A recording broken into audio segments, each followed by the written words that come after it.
Les valves de Nord Stream 1 sont officiellement fermées jusqu'à nouvel ordre. Le Royaume-Uni, l'Allemagne et la République tchèque ont vu leurs citoyens sortir manifester pour se plaindre de la hausse des prix d'électricité et ont clairement manifesté leurs sentiments vis-à-vis des sanctions imposées sur la Russie. Ils veulent les lever. En Italie, la situation est grave. Le prix de l'électricité a augmenté de 500% et les cafés et restaurants sont obligés d'utiliser des bougies pour économiser. L'anxiété et la panique s'installent car l'hiver s'approche rapidement et la situation énergétique en Europe ne fait qu'empirer. Les taux d'inflation en Europe atteignent des records et le prix de la nourriture augmente par extension. Rejoignez-nous jusqu'à la fin de cette vidéo où nous allons décortiquer l'inévitable crise énergétique et économique qui attend l'Union européenne et pourquoi son effondrement économique a déjà commencé. La Russie fournissait plus de 40% du besoin en gaz de l'Union européenne et avec la fermeture de Nord Stream 1, son cauchemar s'est réalisé, mettant la panique dans les marchés boursiers. Plus de 3,5 milliards d'euros ont été retirés après la nouvelle. Le marché du Forex a immédiatement réagi à la décision de la fermeture de Nord Stream 1 et l'euro tombe lundi au plus bas depuis 20 ans, en dessous de 0,99 $. La semaine dernière, la société énergétique publique Gazprom a déclaré qu'une fuite de pétrole dans une turbine du pipeline Nord Stream 1 était à l'origine de la fermeture. Mais cela a été contesté par l'Union européenne et Siemens elle-même, la firme allemande qui entretient la turbine. L'Europe a accusé la Russie d'utiliser les approvisionnements en gaz pour faire chanter les pays européens à cause du conflit en Ukraine. Le porte-parole du Kremlin, Dmitry Peskov, a déclaré lundi « Ces problèmes sont survenus en raison des sanctions imposées contre notre pays. Il n'y a pas d'autre raison. » L'Union européenne a répliqué à la décision de Moscou et le porte-parole de la Commission européenne a déclaré que l'arrêt complet des flux de gaz avait été fait sous des prétextes fallacieux. Pendant ce temps, les prix de l'énergie ont atteint de nouveaux sommets, atteignant une augmentation de 30% lundi, obligeant les pays à vouloir plafonner le prix d'achat du gaz au niveau international, quelle que soit son origine. Et pour répondre à cette décision, Moscou décide de fermer complètement le pipeline indéfiniment. Et si le prix d'une commodité aussi importante que le gaz augmente de 35% en une journée, on peut dire qu'il n'y a pas réellement de stabilité économique. L'hiver arrive à grands pas.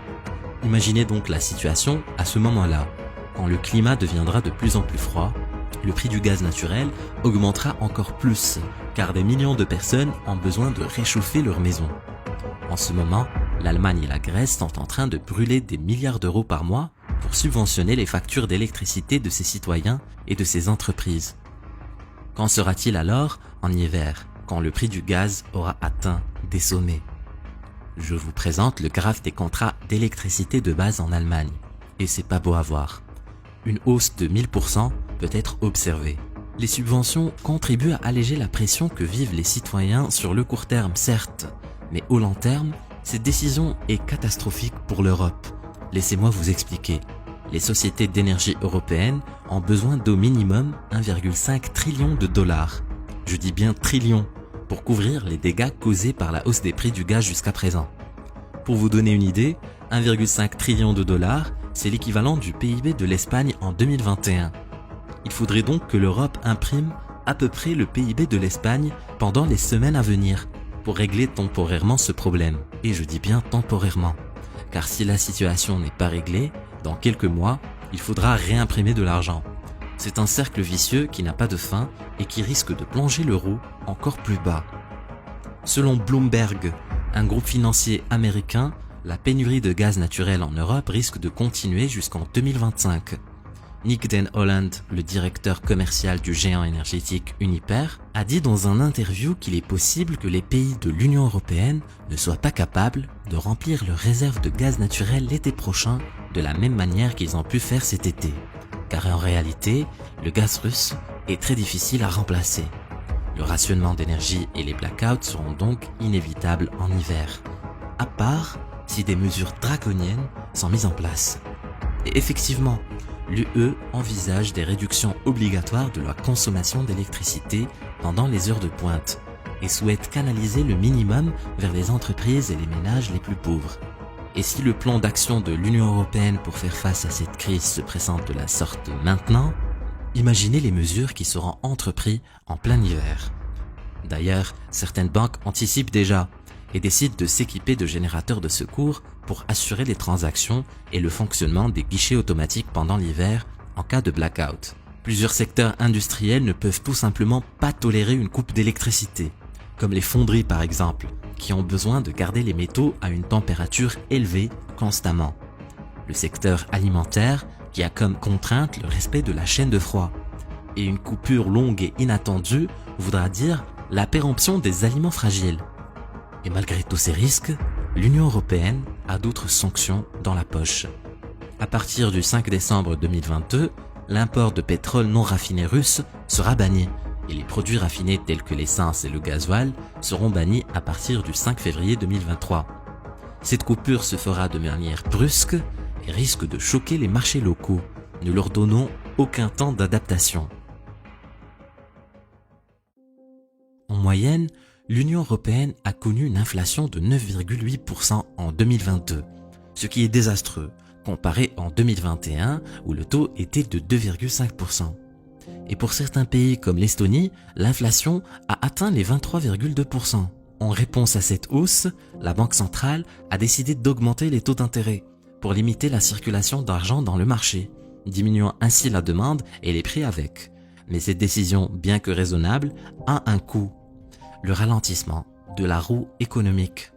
Car l'argent devient techniquement plus cher. Il est plus difficile par exemple de prendre des prêts pour financer une maison ou une voiture. Ce qui fait que les entreprises auront moins de clients. Le pouvoir d'achat et l'économie des Européens ne fera que diminuer au fil du temps, tant que la pénurie de gaz ne sera pas réglée. Le prix du gaz n'impacte pas que les secteurs industriels, mais aussi le secteur agricole, dû aux fertilisants qui nécessitent du gaz naturel dans leur processus de production.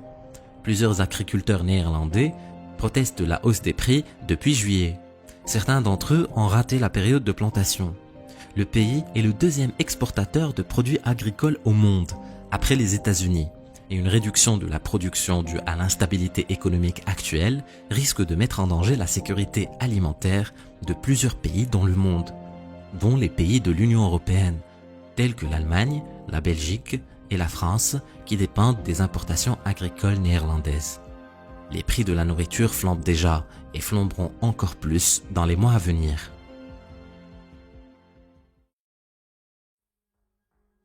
Ce graphe représente la dette du secteur privé de la zone euro et il est clair qu'elle est en augmentation. Les crédits immobiliers sont à la hausse aussi.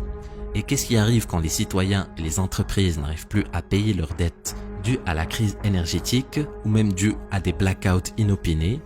La réponse est un effondrement total du système. En ce qui concerne la dette publique, la situation n'est pas du tout rassurante.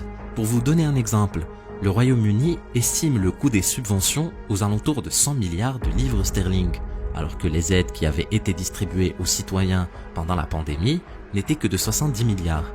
Plusieurs experts pensent que le coût réel pour ce programme de subvention pourrait facilement atteindre les 300 milliards de livres sterling. Et si plusieurs pays européens se mettent à suivre la même méthode et empruntent de l'argent pour financer ce programme, la dette publique va tout simplement exploser. Et ces gouvernements vont se retrouver avec des sommes colossales à payer pour subventionner le prix de l'électricité et bientôt du pétrole. Et plus cette situation traînera, plus ce fardeau économique grandira, et ceci de manière exponentielle. Et c'est pour ces raisons que l'effondrement de l'Union européenne deviendra inévitable si la demande énergétique ne diminue pas, ce qui est quasi impossible sans causer de dégâts, ou en réglant le problème de pénurie énergétique.